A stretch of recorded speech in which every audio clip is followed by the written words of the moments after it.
If you want to know how to stay updated regarding all the opportunities of placements and internships, if you want to know how does referral works, which company hires when, resume में क्या add नहीं करना चाहिए, and are you confused कि अगर अपन internship में बैठते हैं तो we will get a good exposure about development, पर कहीं ना कहीं DSA लैग कर जाएगा, that can harm our placements और not.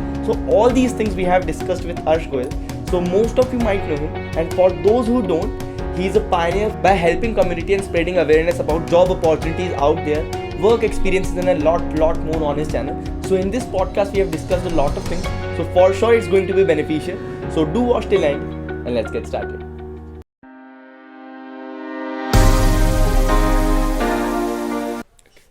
So hi, how are you, Arsh? Hi Chirag, I am doing great. Thank you so much for having me. Okay, that's a pleasure. मैं बहुत time से इस podcast के लिए इंतज़ार कर रहा था, and seeing you in videos only and now interacting with you is completely an different experience, and I am hoping that ये पॉडकास्ट सेशन बहुत ज़्यादा फ्रूटफुल रहने वाला है. The question is that regarding internships and placements, right?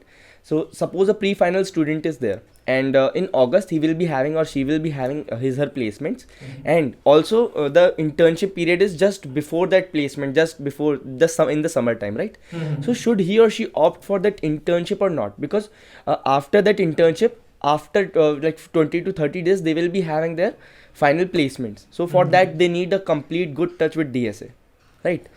And when they are busy in internship, it is very hard to devote time to DSA because you are having a complete new experience. You are working with the company and all the development is going on. So they kind of lose touch with DSA. And I have talked with my seniors as well, and some of them suggested that okay, it's a good experience. You get a lot of exposure, and it obviously helps in your interviews. Some of them says that it's really. I have seen some of my seniors says that he or she has seen many students who have not sitted for internships and has begged a greater opportunities or get greater placements because they were in touch with DSA. They were having their all time devoted to placement preparation. So what are your views on that? So basically, this is a very important question. Like, should I go for internships? So what I advise people generally on this particular thing is, first thing, if you are interning at a company and you see that that company will give me a PPO and I will accept that PPO, you're satisfied by that company, then you should go for that internship. Like if you've got an internship in a very good place, right, and there are high chances that you will get a pre-placement offer, then everything is sorted. You can go for that internship. That's perfectly fine, and that experience, that big name counts a lot in your resume. Yes. That's one thing. Secondly, let's say you want to do an internship in a startup, right? Let's say a bootstrap startup is there. They want a Java developer or they want a Python developer, and they're looking out for intern. Then you can easily get that internship. So, should I go for that internship or not? What I recommend is, if you feel that you're confident enough in data structure algorithms, right? You have your full preparations done. You are very confident that if you'll sit for any coding test, you'll be able to clear the coding tests. If you'll sit for any coding interviews, you will be able to clear those coding interviews. Then go and do that internship. That will be a plus or a bonus point. Else, if you feel that you're still not confident, there's still topics that are left to be done, or how you can practice more in those areas. So then it is better to sit and devote those 2 months of summer holidays, preparing your data structure algorithms well, preparing for your placements, preparing for your CS fundamentals.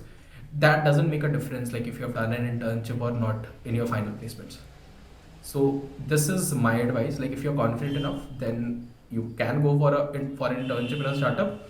If you are not, then it's better to sit and revise for different opportunities, because once your internship is over, let's say in July, right, straight away after your internship there'll be companies coming either on campus or off campus. The time it starts at the same time.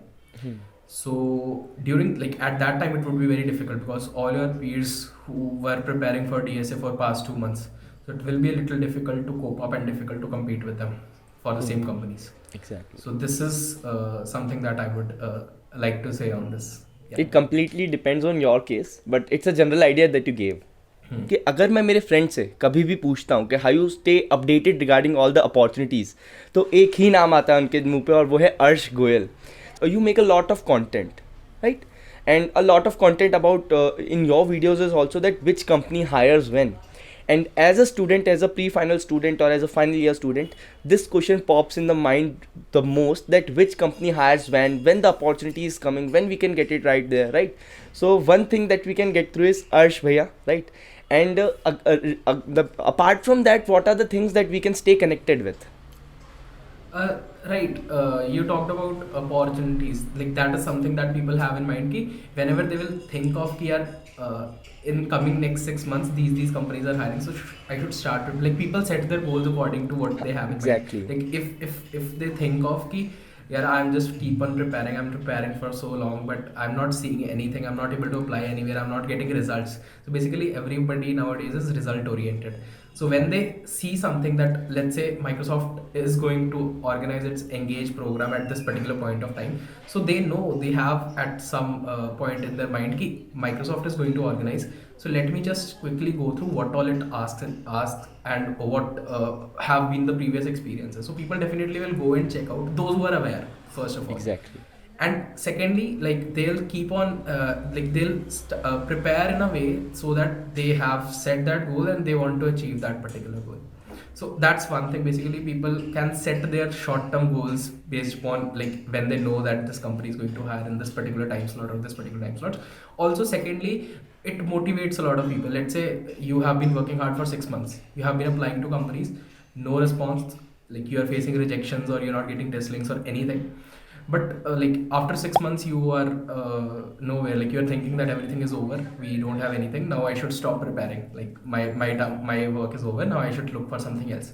But when you see that for the next 6 months, there's a particular plan. These companies are again these companies might hire.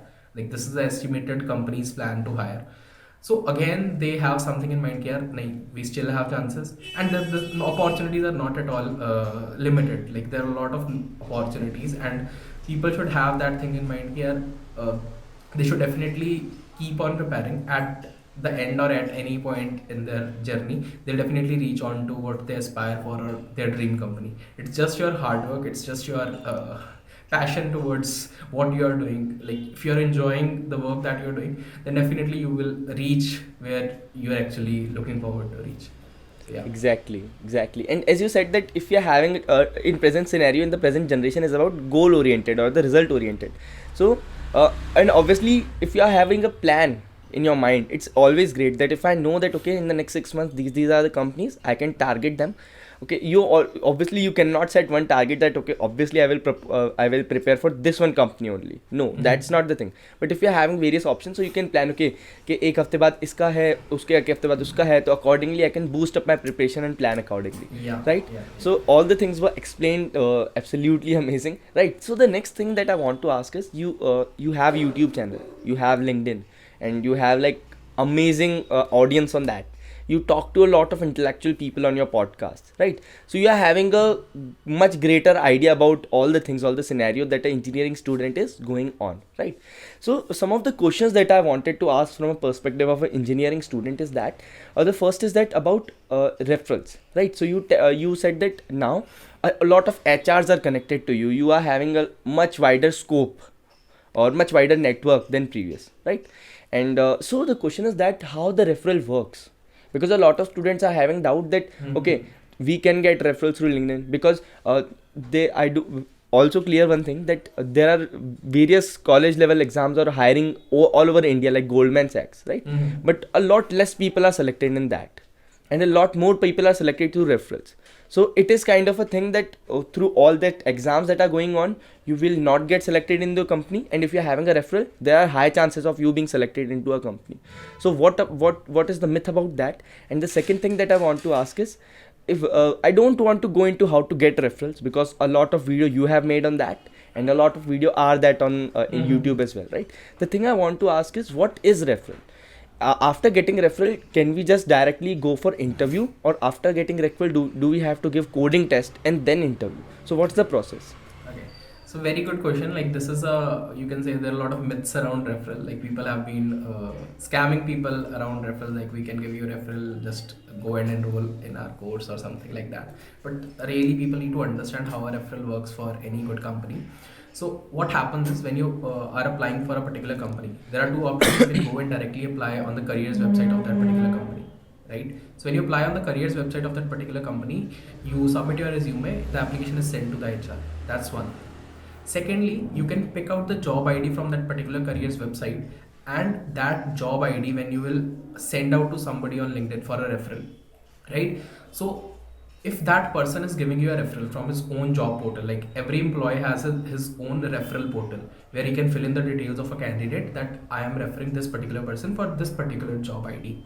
So once that is the case, so what happens is your application is shown to the HR with a referral. So once the HR sits and goes through the resumes, like if manual resume shortlisting is done, so your application is given a little higher priority because let's say there's an opening, 10,000 people have applied, and out of those 10,000 people, it's very difficult for HRs to go through each and every resume. So out of those 10,000 applications, let's say 1,000 applications are along with the referral, so there are higher chances, like if they want to select if they want to send out the test link for let's say to some people, so they'll select more people from that referral ones, right? And the second thing is, like once you get a referral, it is not like that you can get a direct interview. It do happen, like it happens in some startups, like you can directly get an interview opportunity after a referral, but for most of the big product based companies the process remains almost same. You will get the test link, you have to go through the test link. After that test link, you will be sitting for interview. So that this is the actual process, and this actually happens. Secondly, that like referral can be in one or two ways. How it can be, like you send out your details to the employee and he can fill in your details along with your resume, and you got a referral. Like you will get a mail that you have been referred to a particular position at this company. This is one thing. Secondly, an employee can share his referral link to you. Like once you apply through that particular link, so that is also a kind of referral. Like once you apply through that particular link, you have to submit your everything on your own. So a mail is sent to that employee where he can endorse you, like whether like this particular person has applied through your referral link. Do you endorse this referral? So that once that employee endorse that referral, so then like this is also the same pipeline, like it will be considered as a referral. So there are two ways. Like second way is because it's very tiresome process for somebody to fill out the referrals, and like once there's an opening, so we receive around 200, 300, 400 applications. It's really very tough to refer everyone. You have to fill in details. So second case is a little more easier, like you just need to endorse that particular person. So this is how an actual referral works, and you can get referrals from people who are in the similar position in that company. It's not about, like HRs are not eligible to give referrals. You can't just go and say to the HR to give referral to that particular company. If a person is a software developer at that company, you're looking forward to a software engineering job, so definitely your referral will his referral will work. Exactly. And this thing, I think, is a lot of students are having doubt regarding this, and I'm really glad that you explained it. I'm for sure that it will help a lot of students, right? Yeah. So, how many things that you can present so that it will, like, you can convey it in a story way? Because suppose you are the interviewer and I'm here to explain my resume. I have to narrate my resume like a beautiful story to you. So, what was your experience in interview, or what do you expect as an interviewer that how it should be?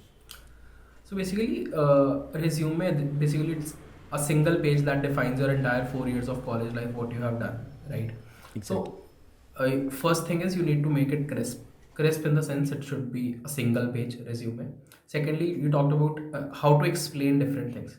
So there can be two types of resumes. Like I was recently reviewing some of the resumes in some of the session. So you can call a resume as data DSA heavy, or you can call a resume as development heavy, right? When I say development heavy, he or she might have a lot of good projects. He or she might have gone for GSOC. So there are high chances that he has solved a little lesser number of questions. Well, this is generalized perspective that I'm giving. Right. Secondly, your resume is DSA heavy. You have good profiles on Lead Code, GFG. You have good profiles on Code Forces, Code Chef. You are 4 star, 5 star on Code Chef. You are so and so rating on Code Forces. So that's one thing. So a mix of both is, I would say, a balanced and a perfect resume. It should not be completely like development focused, like you don't have any links to your coding profiles. That's also not, like if you're aiming for good product based companies, matlab tech giants, if you're aiming for, so for them it should be a balanced resume. if you're looking out for startups, so for startups, if you have very good projects like the companies like Grofers, companies like Swiggy, so they do have a DSA round. But if you have a very good profile, let's say you have gone for GSOC, so they definitely, like, they mention in their profile that they will prefer students who have done GSOC. So if your resume is development heavy, there are high chances that you can get into these companies, right? Secondly, one thing more, like, if you're applying for a startup, right, and they have given a particular problem statement, so along with your resume, not for very big startups that have become unicorns or so, but again, if you're going to apply for something, so what you can attach along with the resume application is, you can take a problem statement, like you can go to that startup's website, you can check out what they're doing, which all tech stack that they're working upon, and how can you contribute to their website, right? You can attach a separate page, like this also has happened and this has worked out for some people. You can attach a separate page in which you can write down on how you can contribute to a new feature, or how can you help improve that startup's website, or how can you help improve that startup from the point of view of product in general. So this also, like, because in a startup, there are not a lot of applications that come in. So if your resume is something out of the box than others, so it definitely makes an impact and you get a higher chance to sit for the interviews. So this also happens if you're particularly looking out to apply for a startup. But for in general product based companies, I have told that it should be a mix of both DSA and development, like all the sections that you know, basically education, your skills, your projects along with the GitHub repo, or if it is live, then it's very, very good. If you have made some Android projects, if it is live, it has some downloads, you can show actually that it has been actually working. So that gives you a lot of like more edge over others. Thirdly, your experiences, like if you have done an internship or not, that doesn't actually matter, but will definitely give you a plus point over someone with a similar profile as yours. So these are the things that I believe can make you stand out from rest in terms of resume. Exactly, and you explained it so beautifully that I also learned a lot of things, right? So we have discussed a lot of things right now, right? About how to get started, how to get opportunities, how to stay updated regarding LinkedIn, regarding DSA, resume, internship versus placements, and a lot of things. So we have learned a lot. So the last thing that I want to ask you is any advice for a person who is just getting started with his or her college, or his or her placement or internship journey. So what will be your golden words for that? Because you have a lot of experience, you have talked to a lot of people.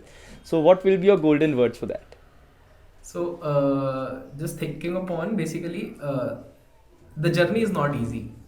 First thing, it is not easy if you think of from a perspective here, everybody is going through it, and like at some point of the stage, everybody goes through a phase in which he feels that this is not for me. I am not made for programming, right? So that is the point where you'll have to stay adamant. Once you stay adamant at that point and continue from there, then there's no going back. So I would advise, if you're starting up with the programming journey, go and like make your fundamentals strong, like try your best, and once you cross that particular point now where you feel a little lower, when there are a lot of ups and downs, right? So during your downtime, some people will refrain, they'll choose a different path, and some people will be adamant there and they'll move and continue in that path. So being adamant and continuing in that path will actually take you forward to your towards your goals. Exactly. And a lot of things that you have covered, and that for sure made a deep impact on me, because it's all about mindset. कि कई बार हम सोचते हैं कि मेरा interview में क्या होगा, नर्वसनेस हो जाती है, because you said the journey is not hard and the end of the journey is that most difficult part for which we are preparing the whole time, right? और उस टाइम हम जाके सोचते हैं कि हमारे माइंडसेट में हो रहता है कि कहीं मैं सेलेक्ट रिजेक्ट ना हो जाऊँ ये, but you have to keep positive mindset, and you have to think that recruiter is not there to reject you, he is there to select you. Obviously. And This if is you are like having that mindset, all the things will go well. And obviously you have to prepare well, right? And for opportunities, you have Arsh Bhaiya ka channel, right? So link will be in the description, you can for sure go check it out, right? So thank you Arsh for such an amazing session. And बहुत सारी चीज़ें हमने discuss करी, बहुत सारी important चीज़ें discuss करी. I really hope कि सबको हेल्प करेगा. So thank you for this session, and I hope you and I wish all the luck for all your future endeavours. Thank you so much.